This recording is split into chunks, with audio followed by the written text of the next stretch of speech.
ასეთი შეკითხვა შემომივიდა. ზედა კბილები არ ედება ქვედა კბილებს, მათ შორის არის სივრცე, ბავშვი არის პატარა, აქვს სარძევე კბილები და სარძევე კბილების შორის ეს ვერტიკალური სივრცე ნიშნავს იმას, რომ ბავშვს აქვს ღია თანკბილა და ღია თანკბილის მიზეზები არის სხვადასხვა. შეიძლება ამის მიზეზი იყოს ადენოიდები და არასწორი სუნთქვა, ენის არასწორი მდებარეობა, საწოვარას დიდხანს წოვა, საწოვარა ბავშვს უნდა ეკეთოს წელიწადნახევრის ასაკამდე და მხოლოდ ჩაძინებისთვის. როგორც კი ჩაიძინებს ბავშვი, საწოვარა აუცილებლად უნდა გამოუღოთ. თუ საწოვარას სტარების დრო გახანგრძლივდა და წელიწადნახევრიდან და უფრო მეტ დროს გაგრძელდა, ეს იწვევს ისეთ მიჩვევას, რომ დიდ ასაკში უკვე ძალიან უჭირთ მშობლებსაც ის, რომ ბავშვს გააგებინონ, რომ საწოვარა ცუდია და ბავშვებსაც უჭირთ ძალიან თავის დანებება და მთელი ცხოვრება აქვთ ესეთი სურვილი, რომ რაღაცა წოვონ. მაქვს ამის გამოცდილება, ძალიან ბევრ ადამიანს დასრულს უთქვამს, რომ დიდობაშიც კი აქვთ აი ამ წოვის მოთხოვნილება. ამიტომ მხოლოდ და მხოლოდ წელიწადნახევრამდე უნდა წოვდეს ბავშვი საწოვარას და მერე მშობელმა უნდა დაიწყოს მის მოცივებაზე ზრუნვა. ძალიან ხშირად ბავშვებს უნდა აუხსნათ უბრალოდ ის, რაც სიმართლეა და თქვენ დაინახავთ, რომ ნელ-ნელა ბავშვი თავისით მივა იქამდე, რომ საწოვარა გადააგდოს. ასევე ძალიან ცუდია ძილის საათებში ბოთლით საკვების მიწოდება. იწვევს ბოთლის მიერ კარიესს, აზიანებს ყველა კბილს და როდესაც მშობელი მეუბნება, რომ მეწოდება ღამე უნდა მიჩვეულია, რომ ჩაი დალიოს, კომპოტი დალიოს, რაღაც საკვები მიიღოს, იმისთვის უფრო ცოდვაა ბავშვი, რომ ყველა კბილი კარიესით აქვს დაზიანებული და ტკივა. და შემდეგი ეტაპი უნდა იყოს უკვე სტომატოლოგთან შეჩვევა და ყველა კბილის დაბჟენა. ასევე გავლენას ახდენს ფრჩხილების კვლეტა და როცა მშობელი მეკითხება, როგორ გადავაჩვიო ბავშვი ფრჩხილების კვლეტას, ძალიან ხშირად აქ ფსიქოლოგის ჩართვა არის საჭირო.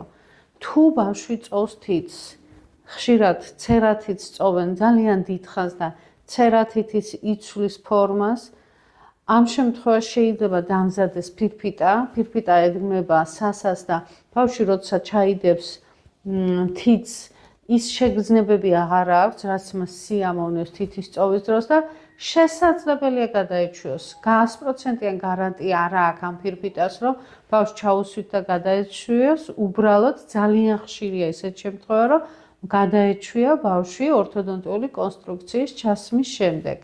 ოღონდ 100%-იანი მაჩვენებელი არ აქვს. ასევე გავლენას ახდენს ადენოიდები და ენის არასწორი მდებარეობა. როდესაც ბავშვს აქვს ადენოიდები და ვერ სუნთქავს ცხვირით, იძულებულია ენა დაეშვას ქვევით და ლოყები აწვება ზედაყბას და იწვევს მის შევიწროებას. ხოლო ქვედაყბა გადანაცვლდება ან გვერდით, ან წინ, ან უკან, იმის მიხედვით, თუ როგორ აქვს მშობლებს განვითარებული თანკბილა. ასევე ძალიან დიდი მნიშვნელობა აქვს კბილების ნაადრევ დაკარგვას.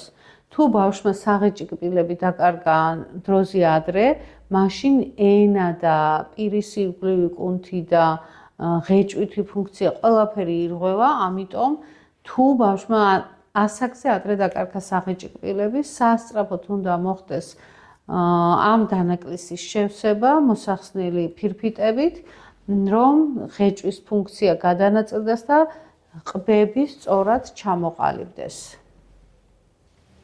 ასევე გავლენას ახდენს მეტყველების დარღვევა, როდესაც ენის არასწორი მოძრაობა აქვს, მაგალითად დებს კბილებს შორის ენას მეტყველების დროს, მაშინ ის აწვება ზედა კბილებს ზევით, ქვედა კბილებს ქვევით და წარმოიშვება ზუსტად ის ვერტიკალური ნაპრალი და ეს არის ზუსტად ერთ-ერთი მიზეზი იმისა, რომ განვითარდეს ღია თანკბილა.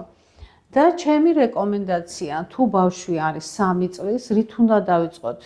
უნდა მივმართოთ პირველ რიგში ოტოლარინგოლოგს, უნდა დავადგინოთ, რომ ხომ არ აქვს ბავშვს ადენოიდები, ხომ არ აქვს ცხვირის ღრუში პრობლემები, ან ხომ არ აქვს გადიდებული ნუშურა ჯირკვლები. და აუცილებლად უნდა ვაჩვენოთ ლოგოპედს, რომ ხომ არ აქვს ისეთი პრობლემები, რასაც შველის ლოგოპედის მკურნალობა. და მხოლოდ ამის შემდეგ უნდა გაიაროთ კონსულტაცია ორთოდონტთან, რომ სხვა რა დამატებით პრობლემებს აღმოაჩენს ორთოდონტი ბავშვის პირის ღრუში.